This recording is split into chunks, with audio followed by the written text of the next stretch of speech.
সবাইকে happy Sunday বলে আজকে আবার একটা ছোট্ট ব্লগ নিয়ে চলে এসেছি তোমাদের সাথে শেয়ার করব।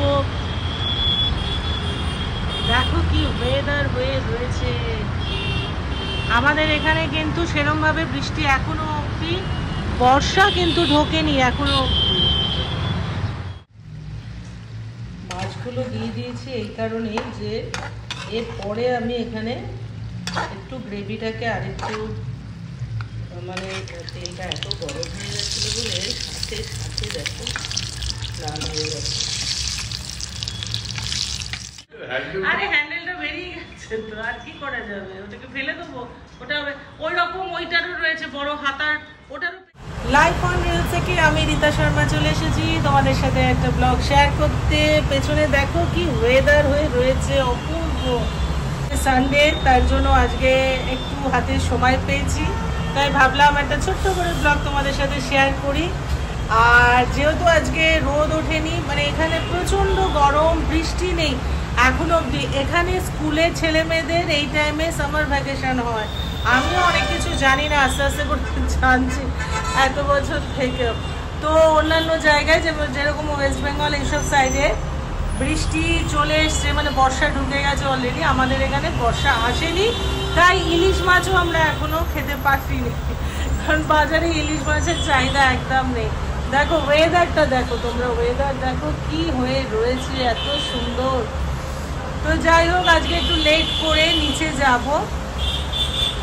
আজকে ঘরে কি কি রান্না করলাম খুব শর্টকাটেই করেছি, তো চলো আগে তোমাদের সঙ্গে সেগুলো শেয়ার করি। এখানে এই কাতলা মাছ রয়েছে, কাতলা মাছগুলো একটু লম্বা লম্বা করে কেটে নিয়েছি। আজকে একটু কাতলা মাছের কালিয়া বানাবো। প্রথমে একটু কুচো কুচো করে পেঁয়াজ কাটা এখানে দিয়ে দিলাম। ঘরোয়া কাতলা মাছ, কারণ বেশি স্পাইসি তো করা যাবে না।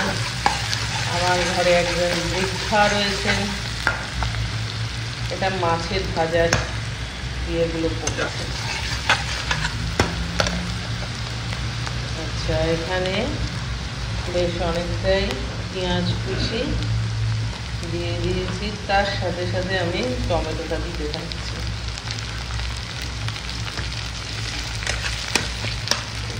ভালো করে ফ্রাই হবে এখন।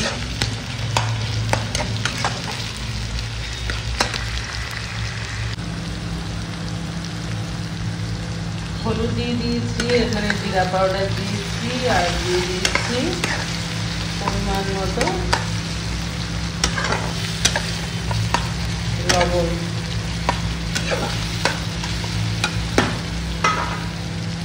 সুপ্রভাত সবাইকে, আজকে সানডে, তাই অনেক দেরি করে ঘুম থেকে উঠেছি। আর ঘুম থেকে উঠে আজকে মাছের কালিয়া রান্না করতে চলে এসেছি। চলো সেটা তোমাদের সঙ্গে আগে প্রথমে একটু শেয়ার করি যে কিভাবে করলাম। একদম ঘরোয়া, খুব নর্মালভাবে করেছি, কারণ বেশি স্পাইসি করা যায় না যেহেতু মা খাবে বলে। তো আগে তোমাদেরকে দেখাই কিভাবে কালিয়াটা করছি। এর মধ্যে আদা রসুনের পেস্ট একটু অল্প করে দিয়ে দিয়েছিলাম, আর এখন একটু জল মেশাবো।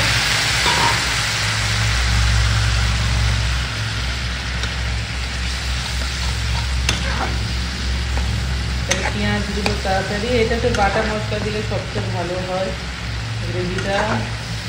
আমার আর পেঁয়াজ বাটা হয়ে ওঠেনি, তার জন্য একটু ছোটো করে কেটে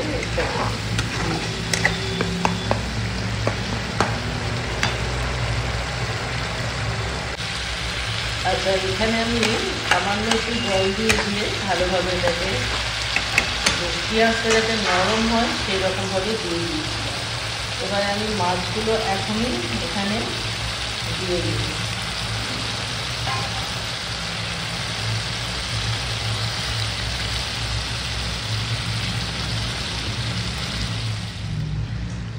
মাছগুলো দিয়ে দিয়েছি এই কারণেই যে এরপরে আমি এখানে একটু গ্রেভিটাকে আরেকটু মানে অল্প সামান্য একটু ঝোল থাকবে, সেইভাবে সেটা বুঝে আমি দেব।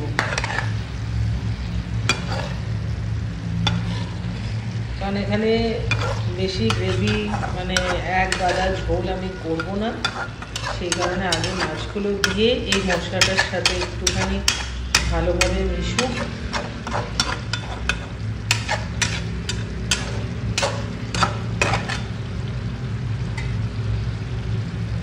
এবার সামান্য একটু জল দিয়ে দিই, খুব সামান্য চিনি দিয়েছিলাম।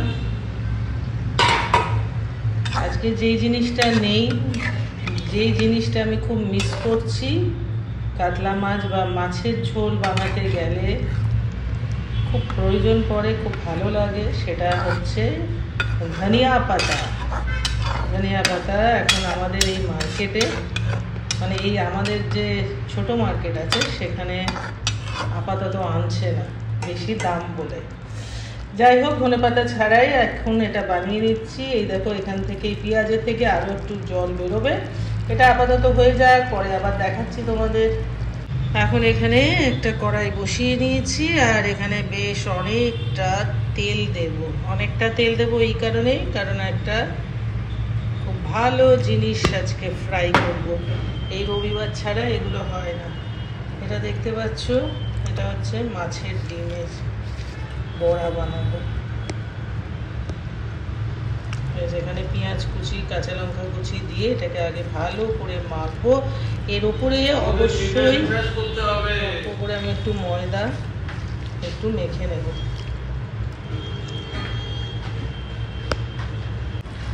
এই হচ্ছে আমার মাছের কালিয়া মোটামুটি রেডি। আর বেশি আমি আর এটা গ্রেভি বানাইনি, ব্যাস এই হচ্ছে মাছের কালিয়া রেডি। আরেকজন এটা এটা বলে যাচ্ছে, এটা কি দেখ, আরে হ্যান্ডেলটা বেরিয়ে গেছে তো আর কি করা যাবে, ওটাকে ফেলে দেবো। ওটা ওই রকম ওইটারও রয়েছে বড় হাতার, ওটারও পেছনের ওটা বেরিয়ে গেছে, কোয়ালিটি খারাপ ছিল। হ্যাঁ, তাহলে বাজে কোয়ালিটির জিনিস সব। এটা এটা কি, এটা এটা এটা ভালো আছে, তার জন্য এটা দিয়ে তোলা যাবে। যাই হোক, এখন চটপট মাছের কালিয়া এদিকে রেডি। এখন বাজবো একটুখানি এই ডিমের বড়া। এটা হচ্ছে এখন, দাঁড়াও দাঁড়াও, আমি একটু ডিমের বড়াটা করছি, একটু দাঁড়িয়ে যাও, সব শুনছি। তেল প্রচন্ড গরম হয়ে গেছে, তার জন্য আমি আগে ফ্লেমটাকে কমিয়ে দিয়েছি। ফুটফাট ফুটফাট হতে থাকবে। তেলটা এত গরম হয়ে যাচ্ছিল বলে সাথে সাথে দেখো লাল হয়ে গেছে।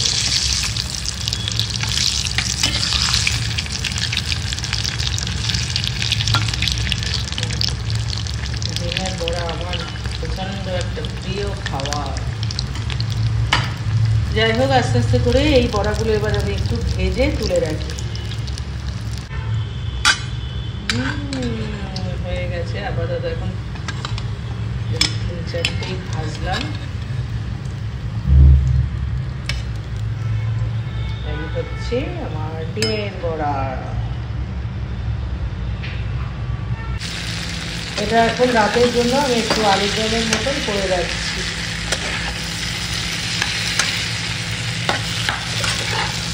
এখানে আলুটা আগে বয়েল করে নিয়েছিলাম, তাহলে একটু সুবিধা হয়, চট করে হয়ে যায়।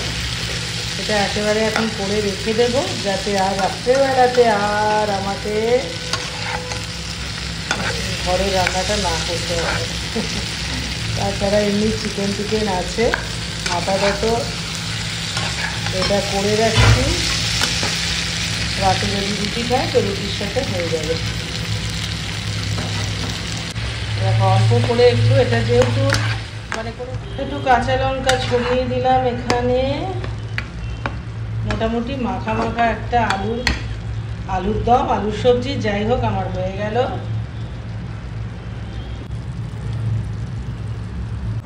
এখন রেডি হয়ে আমি এখন নিচে যাচ্ছি, লিফটের কাছে চলে এসেছি।